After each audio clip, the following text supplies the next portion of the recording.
Hello, dear student. Welcome back in the second part of Landscape of the Soul. Second part का नाम है getting inside outsider art. Getting inside outsider art इस second part का नाम है। तो देखते हैं क्या है इसमें। व्हेन फ्रेंच पेंटर, जब एक फ्रांस के पेंटर जिसका नाम था जीन डेबुफेट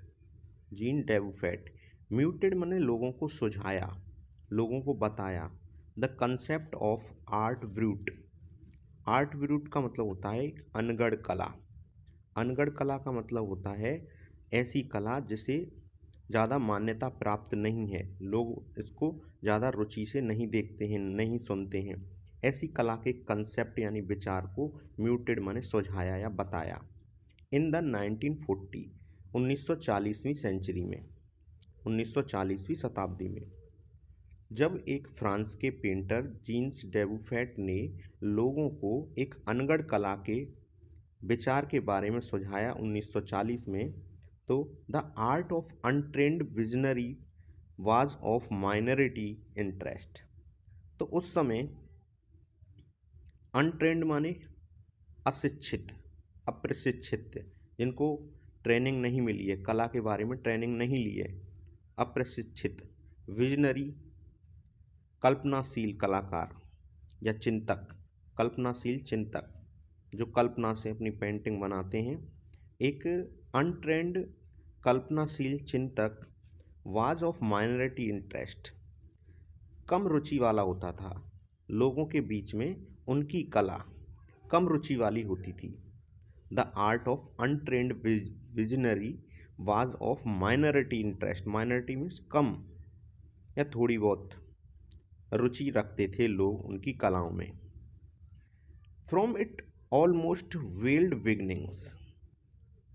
अब ऐसी कला from its almost, almost means लगभग, वेल्ड माने धुंधली या अस्पष्ट, बिगनिंग माने शुरुआत, यानी लगभग अपनी धुंधली शुरुआत से लेकर आउटसाइडर आर्ट, अब इन कलाओं का नाम था outsider art, has gradually means धीरे धीरे, बिकम माने बन गई, द फास्टेस्ट सबसे तेज ग्रोइंग एरिया ऑफ इंटरेस्ट, रुचि का सबसे तेज ग्रो करने वाला, बढ़ने वाला क्षेत्र।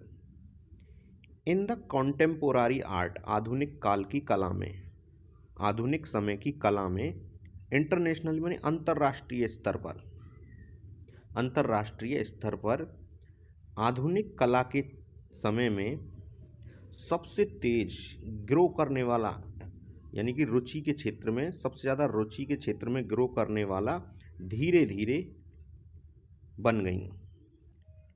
फिर से देखिए, from its almost weld beginning, अपनी लगभग धुंधली या अस्पष्ट शुरुआत से आउटसाइडर कला धीरे धीरे सबसे तेज ग्रो करने वाली रुचि, सबसे तेज बढ़ने वाली रुचि का क्षेत्र बन गई। इन कंटेम्पोरारी यानी कि आधुनिक कला के क्षेत्र में, अंतर्राष्ट्रीय स्तर पर, अंतर्राष्ट्रीय स्तर पर सबसे ज़्यादा इंटरेस्ट के क्षेत्र में, रुचि के क्षेत्र में सबसे ज़्यादा तेज प्रोन्नति या प्रगति करने वाली कला बन गई। दिस जेनर, जेनर का अर्थ होता है शैली, इज डेस्क्राइब्ड वर्णन की जाती है, as the art of those who have no right to be artist, यानी यह शैली उन कलाकारों की कला के रूप में, द आर्ट माने कला, एज माने के रूप में, दोज उन कलाकारों की, who have no right to be artist जिन्हें आर्टिस्ट या कलाकार बनने का कोई अधिकार नहीं होता। यह शैली उन कलाकारों की कलाओं के रूप में व्यक्त की जाती है, वर्णन की जाती है, जिनको कलाकार बनने का अधिकार नहीं होता। एज मतलब क्योंकि, they have received no formal training, क्योंकि उन्होंने, हैव रिसीव्ड नो फॉर्मल, कोई भी फॉर्मल माने औपचारिक, ट्रेनिंग माने प्रशिक्षण या प्राप्त नहीं किया है। मतलब यह शैली उन कलाकारों की कलाओं के रूप में व्यक्त की जाती है जिनको कलाकार बनने का कोई अधिकार नहीं है, क्योंकि उन्होंने कोई भी औपचारिक प्रशिक्षण प्राप्त नहीं किया है। यट फिर भी, show talent and artistic insight. फिर भी वे अपना टैलेंट दिखाते हैं, अपनी काबिलियत दिखाते हैं और कलात्मक अंतर्दृष्टि दिखाते हैं। इंसाइट माने अंतर्दृष्टि।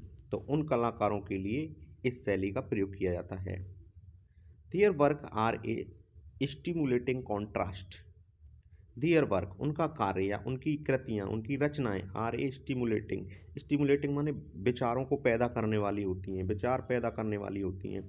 कॉन्ट्रास्ट और ये विरोधाभासी होती हैं to a lot of main stream of springs offerings. ये विरोधाभास या विरोध पैदा करती हैं जो मुख्य धारा की बहुत सारी ऑफरिंग ऑफरिंग माने ऑफरिंग का मतलब होता है प्रस्तुतियाँ। मुख्य धारा की जितनी बहुत सारी प्रस्तुतियाँ होती हैं, मुख्य धारा की जो मुख्य धारा में चली आ रही हैं, यानी कि लोगों के प्रचलन में चली आ रही कृतियाँ या रचनाओं, उनका विरोध प्रकट करती हैं उनकी कृतियाँ। About the time of Dubuffet. Dubuffet के समय में, अराउंड द टाइम उस समय, अराउंड द टाइम मीन्स उस समय जब Dubuffet was propounding his concept. Propounding का मतलब होता है सुझा रहे थे या बता रहे थे, हिज कंसेप्ट माने अपने विचार को या अपनी अवधारणा को। जिस समय डेबू फैट अपनी विचारधारा को लोगों को बता रहे थे भारत में, एन अनट्यूटर्ड जीनियस, एक अनट्यूटर्ड माने अप्रशिक्षित, एक अप्रशिक्षित प्रतिभा, जीनियस माने प्रतिभा, वाज क्रिएटिंग पैराडाइज, स्वर्ग का निर्माण कर रही थी। पैराडाइज मीन स्वर्ग, क्रिएटिंग माने निर्माण कर रही थी। जिस समय डेबू फैट अपने कंसेप्ट का प्रसारण कर रहे थे भारत में, उस समय एक अप्रशिक्षित प्रतिभा, एक व्यक्ति, एक स्वर्ग का निर्माण कर रही थी भारत में। ईयर एगो, सालों पहले, द लिटिल पैच ऑफ जंगल, जंगल के, लिटिल पैच का मतलब होता है छोटा सा भूभाग, जंगल के एक छोटे से भूभाग में सालों पहले, दैट ही बिगन उसने शुरुआत की थी, क्लियरिंग माने साफ करने की, to make himself a garden उसमें खुद एक बगीचा बनाने के लिए, sculpted with stone, sculpted with stone जो बना हुआ था पत्थरों से या जिसमें पत्थर लगे हुए थे, और रिसाइकल्ड मटेरियल पुनः प्रयोग की जाने वाली सामग्री लगी हुई थी, is known to the world today as the rock garden at Chandigarh. आज की दुनिया में यह जाना जाता है रॉक गार्डन के नाम से चंडीगढ़ में। चंडीगढ़ में यह रॉक गार्डन के नाम से आज की दुनिया में, वर्ल्ड टुडे आज की दुनिया में नोन माने जाना जाता है।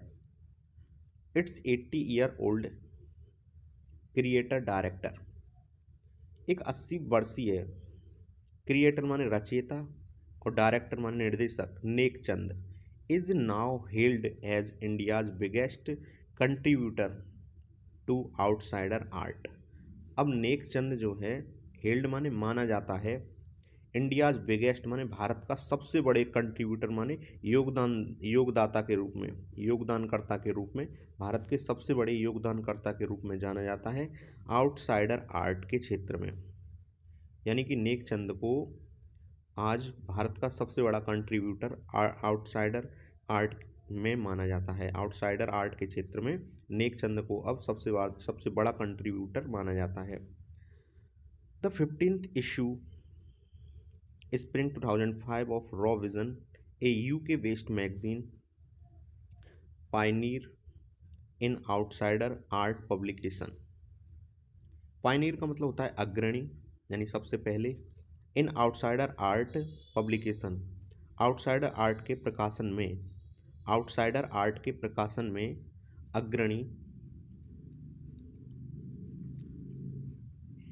यूके बेस्ड मैगजीन, एक यूके की मैगजीन जिसका नाम था रॉ विजन, इसने अपने 15th इशू, अपने 50वें संस्करण में, 50वें पेज में या अंक में फीचर्स माने छापे थे नेकचंद को and his rock garden sculpture, rock garden की एक मूर्ति जिसका नाम था women bye waterfall.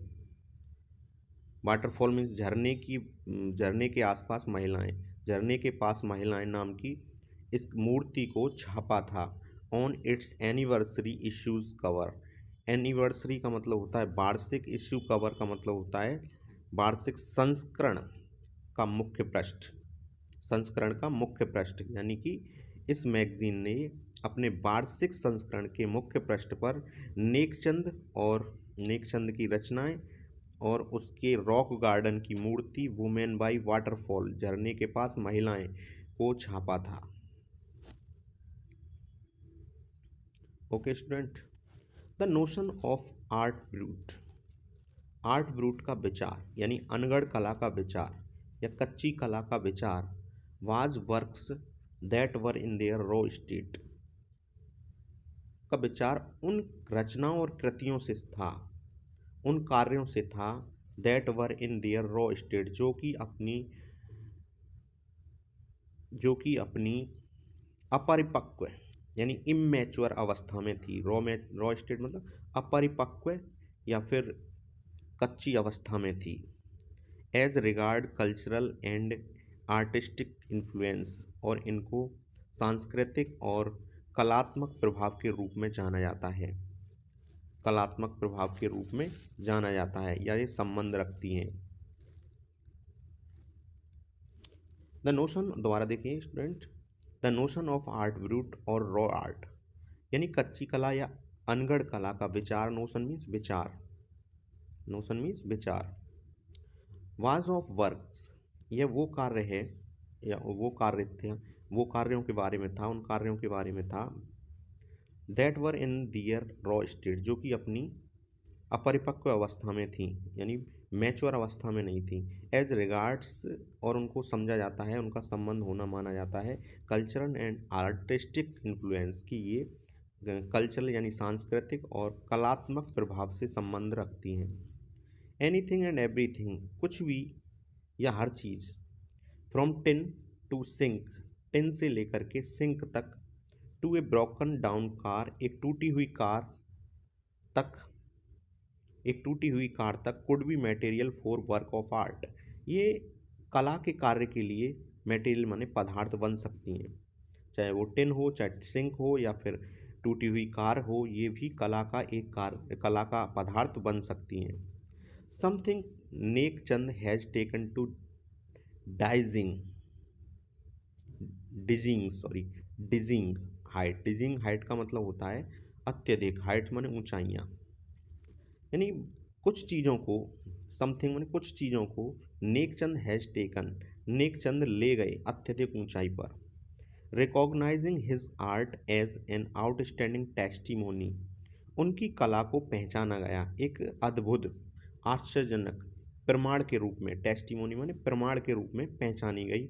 Of the difference, उस अंतर के प्रमाण के रूप में, जिसे a single man can make, जिसे एकमात्र व्यक्ति या अकेला व्यक्ति बना सकता है या पैदा कर सकता है। When he lives his dream, जब वह अपने सपने को जीता है, जब एक व्यक्ति अपने सपने को जीता है तो जो अंतर पैदा करता है, उसके अत्यधिक प्रमाण के रूप में उसकी आर्ट को पहचाना गया, यानी नेकचंद की कला को पहचाना गया।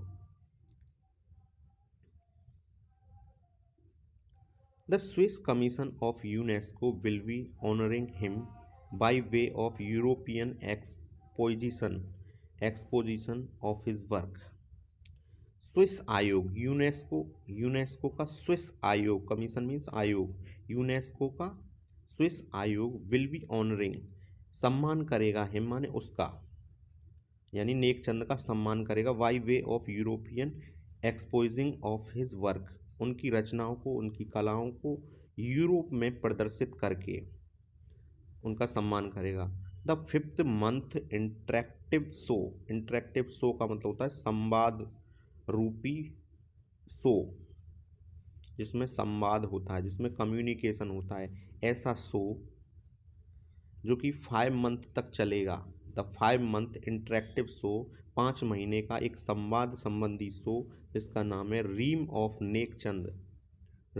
नेकचंद, जो कि बिगनिंग अक्टूबर, शुरुआत होगा अक्टूबर के महीने में।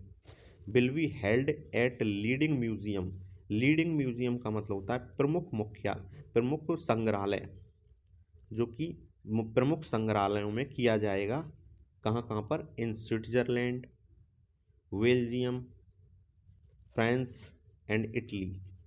इन जगहों में मुख्य संग्रहालयों में अक्टूबर में शुरुआत होने वाला 5 महीने का संवाद संबंधी शो, जिसका नाम है रीम ऑफ नेकचंद, किया जाएगा।